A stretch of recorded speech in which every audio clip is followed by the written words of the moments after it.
Liburan harusnya menjadi hal yang menyenangkan, tapi tidak di film Summer of 84, mengisahkan tentang 4 orang remaja yang justru menggunakan waktu tersebut untuk mengungkap kasus yang mengerikan, di mana ada pembunuh berantai yang berkeliaran di lingkungan mereka.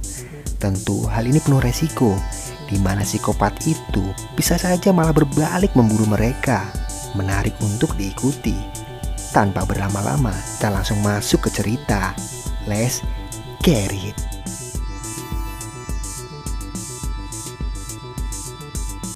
Ipswich adalah daerah pinggiran di kota Oregon. Terlihat seorang anak yang tengah mengayuh sepedanya. Anak itu bernama Devi. Ia adalah seorang lapor koran di daerah itu. Berita di koran saat itu tengah dihebohkan dengan banyaknya kasus remaja yang hilang di daerah tersebut.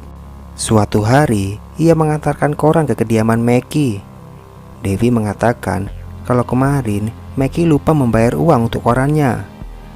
Mackie ingin membayarnya, namun ia meminta bantuan Devi untuk mengangkat barang yang ada di dalam rumahnya. Devi tanpa ragu pun masuk ke rumah Mackie. Mackie adalah seorang polisi di daerah itu. Here we go. Okay. Yeah.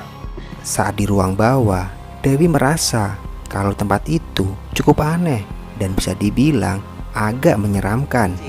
15. It's the perfect age. Malamnya, Devi dan teman-temannya sedang bermain petak umpet. Di saat tengah bersembunyi, Devi melihat ke arah rumah Mackie. Ia melihat Mackie tengah mengobrol dengan seorang anak di rumahnya.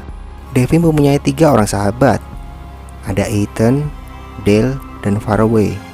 Malam itu, Devi mulai membahas tentang anak-anak yang kerap hilang di daerahnya. Devi mengira kalau ada sebuah konspirasi di balik semua ini. Namun, teman-teman Devi tidak ada yang mau mempercayainya.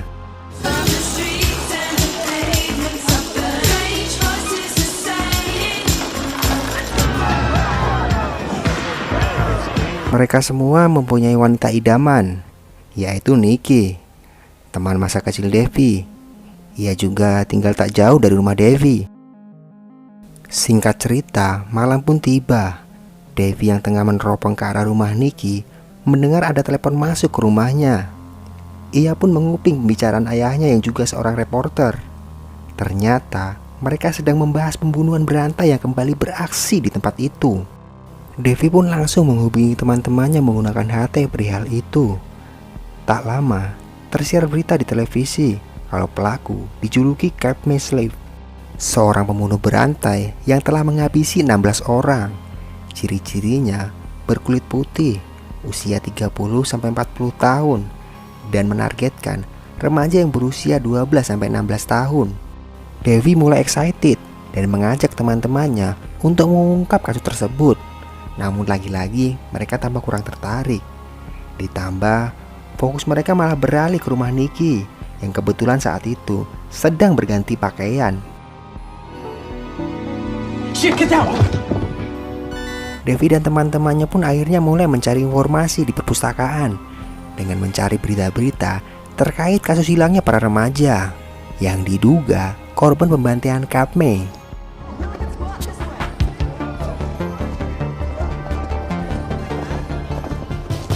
Mereka juga merasa ada ganjilan, di mana salah seorang temannya bernama Sammy tidak terlihat berhari-hari di lingkungan mereka.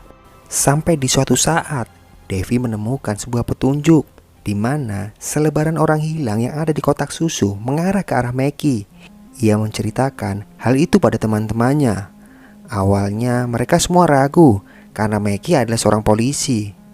Tentu sulit dipercaya kalau ia adalah seorang pembunuh berantai. Namun Devi terus menjelaskan bahwa ciri-ciri dan semua petunjuk mengarah padanya. Singkat cerita, mereka berempat sepakat dan mulai menyelidiki Mackie.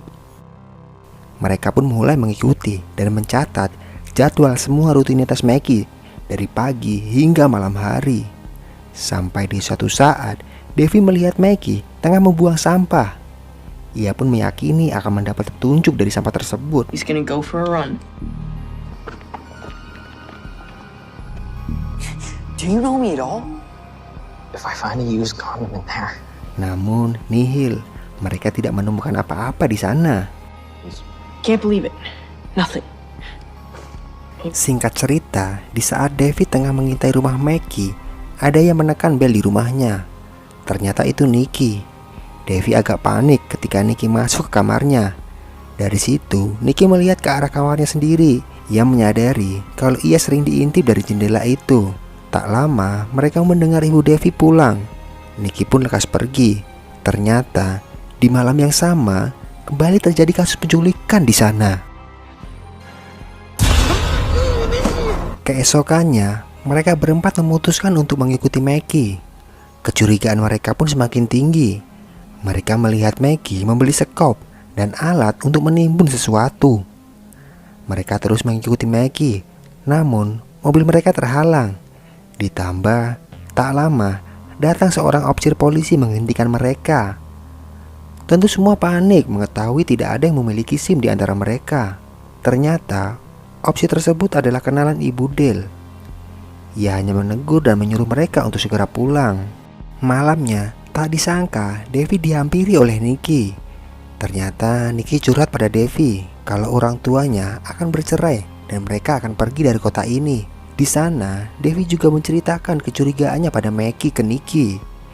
Ia mengatakan Maggie adalah pembantai Cabway yang sedang diburu oleh para polisi. Nicky pun setengah tidak percaya untuk itu. Selang beberapa waktu, Devi menemukan HT yang ia gunakan dulu saat bermain. Ia pun menemukan ide di mana HT tersebut akan ditaruh di sisi rumah Maggie. Dengan begitu, ia akan mengetahui suara-suara di rumah tersebut. Tentu mereka semua saling bekerja sama untuk itu. Namun sayang, HT-nya tak berfungsi. Keesokannya, Devi pun mengecek radionya ke rumah Maggie. Ternyata Devi pun langsung beralasan ia datang untuk meminta uang koran bulanan. Maggie pun mengajak Devi ke taman belakang. Lagi-lagi, kecurigaan Devi bertambah melihat timbunan tersebut. Malamnya, Devi dikejutkan dengan Maggie yang tengah mengintai rumahnya. Ditambah, radio yang ia pasang ternyata telah berpindah tempat. Hal ini membuat Devi dan teman-temannya semakin agresif untuk mengintai Maggie. Devi dan Ethan berusaha membongkar timbunan di belakang rumah Maggie. Sementara Delian Faraday mengikuti kemana Maggie pergi. Ethan pun memutuskan untuk mengecek bagian gudang. Dengan sedikit keahliannya, ia berhasil membuka gembok pintu gudang tersebut. Devi menemukan hal yang mengejutkan.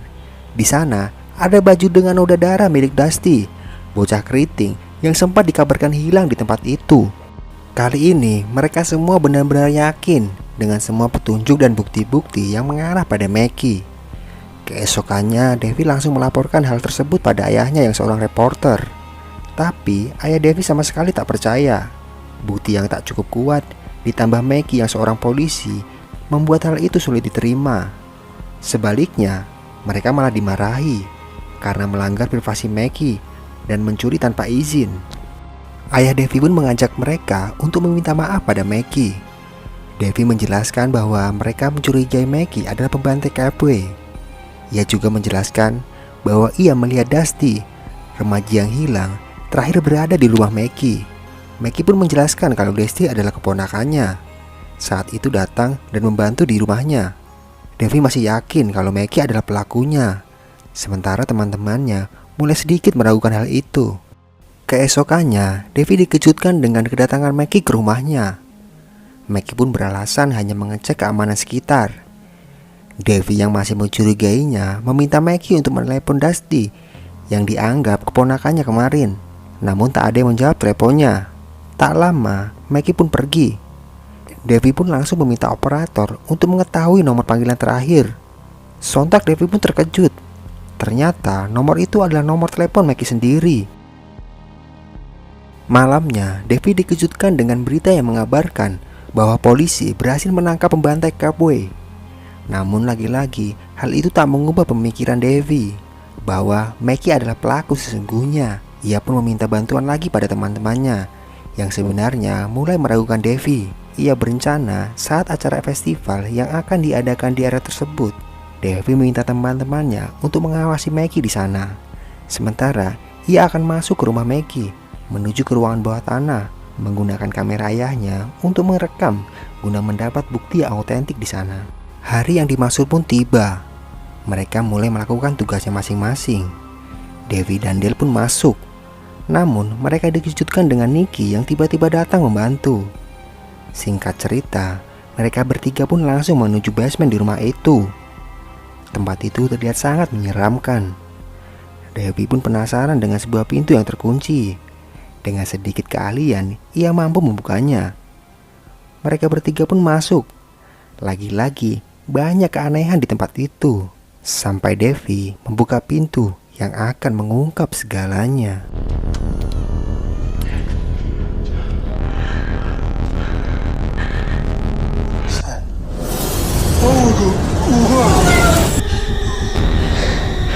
Mereka pun langsung bergegas meninggalkan tempat itu. Namun, Devi tampak tertegun melihat foto-foto yang ternyata semua itu adalah foto korban Maggie. Dan selanjutnya adalah foto dirinya. Menggunakan video tersebut, polisi pun mendapat bukti yang cukup kuat dan segera meringkus Maggie. Tentu hal itu membuat para orang tua merasa bangga, terutama ayah Devi. Singkat cerita, Dale pun menginap di tempat Devi. Diketahui ternyata Maggie berhasil kabur sebelum polisi datang ke rumahnya. Saat ini, Maggie adalah seorang buronan polisi.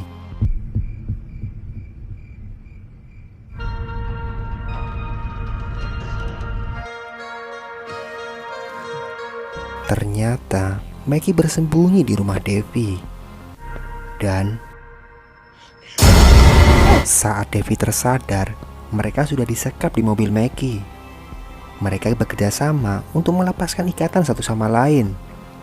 Namun, Maggie seakan menggiring mereka masuk ke dalam hutan dan ingin bermain petak umpet kematian.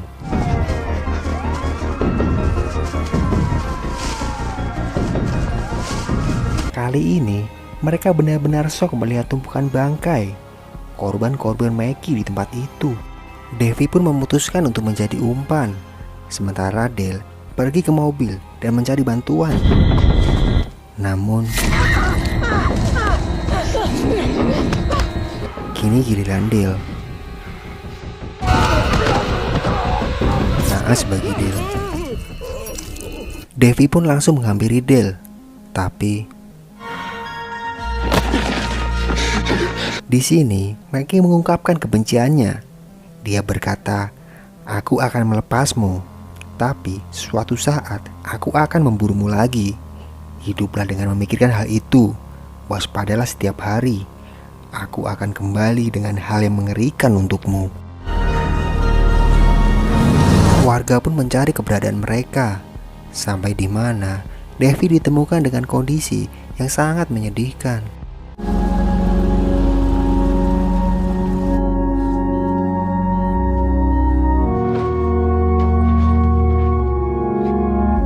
You never know what might be coming around the corner.